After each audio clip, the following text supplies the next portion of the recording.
Hello everyone, I'm Alan. Today the topic I want to share with you is overconsumption. In Hong Kong, this is a city defined by endless consumption and disposal. Every day, about 11,000 tons of municipal solid waste are sent to our landfills.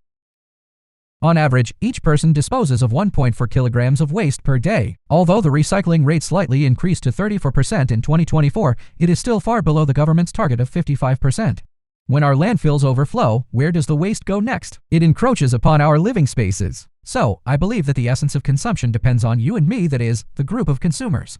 In Hong Kong, the per capita daily municipal solid waste disposal is 1.4 kilograms, and as a result, wasteful behavior has appeared in our spaces. All of this is not distant macro data, but real stories happening around us. Take my family as an example. My father often buys health supplements, my mother likes to stockpile daily necessities, my eldest sister blindly pursues luxury goods, my second sister frequently purchases cosmetics. My third sister often shops online, and I spend a large amount of money on video games. All of us in my family are part of this cycle of overconsumption.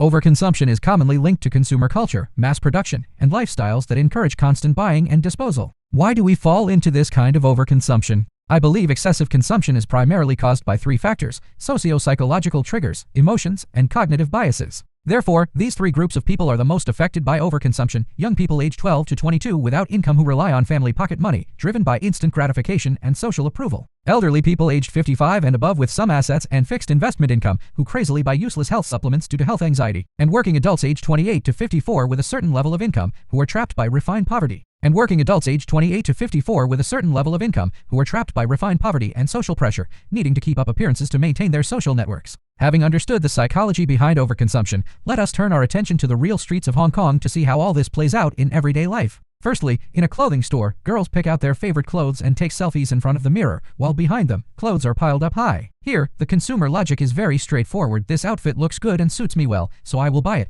This represents the instant consumption we engage in for our self-image and emotional satisfaction. Then comes the second scene: a cheap clothing stall by the street. Brightly colored clothes, priced at only $10 each, are randomly piled up on the stall. With their thin materials and poor workmanship, they are typical fast fashion products meant to be worn for a while and thrown away. Looking at the temptations of consumerism filling the collage, I propose my manifesto. Achieve inner harmony by seeking within, and gain open-mindedness through self-reflection. We need to treat this psychological state of enoughness as a spatial awakening to fight against consumer anxiety.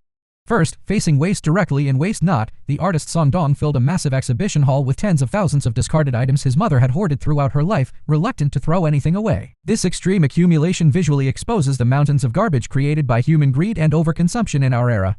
Secondly, mocking desire in Prada Marfa, situated in the desert, it looks like a glamorous luxury boutique, but its doors never open, and the goods inside are impossible to buy. Like a mirror, it ironically reveals the absurd nature of modern people who consume for the sake of consuming. Finally, finding a way out through the People's Pavilion. This is a 100% circular building. All of its materials were borrowed from suppliers and local residents, meaning absolutely no construction materials were wasted. It proves that our extreme desire to possess things can indeed be let go. The site of this project is located on Tsinghua Street, North Point. After surveying the area around North Point, I created a model. The concept of this model comes from the obscured face. This model is divided into three forms. The first is the reflection of you looking in the mirror, representing the emotions generated during the consumption process. The second is the receipt that corresponds to the mirror, representing the space occupied by objects. The third is the consumption traces hidden behind, which you cannot see directly. In the design of this future site, I did not build a traditional commercial building. Instead, I cut the original single building form into three triangles of different sizes. Why the triangle? Because the triangle has sharp, aggressive qualities, suggesting that consumerism is a perfect symbol that has been cut into shape. These three triangles are connected by fragile skybridges, just as consumerism uses advertising and social media to forcibly link isolated products and lonely individuals, creating the illusion that owning these things will make you complete. Walking into this building, you will not buy any fast-moving consumer goods. You will pass through a mirror maze where you will confront yourself wrapped up in consumerism amidst the waste of fast fashion. You can go to the item exchange space where money is not used. Here, you can only barter your unused items through behavior tokens. Alternatively, you can go to a room that gradually shrinks from 3 square meters to 1 square meter and try to put the things you have bought inside, experiencing firsthand the conflict between space and material goods. Finally, regardless of which route you take, everyone will gather in a common rest area. Here, you can hold a cup of hot tea, share your genuine thoughts on consumption, and engage in deep self-reflection. In this design, it is even visually self-fragmented because I cut away a small part of the largest triangle. This symbolizes the ultimate cost of overconsumption. Even the biggest desire is broken on the inside. I only hope that this space can tear open the version of ourselves that has been wrapped up in layers of consumerism. In the cycle of day and night, are we really consuming material goods, or are we consuming our own alienated selves? Let us rediscover enoughness and walk out of the waste age together. Thank you.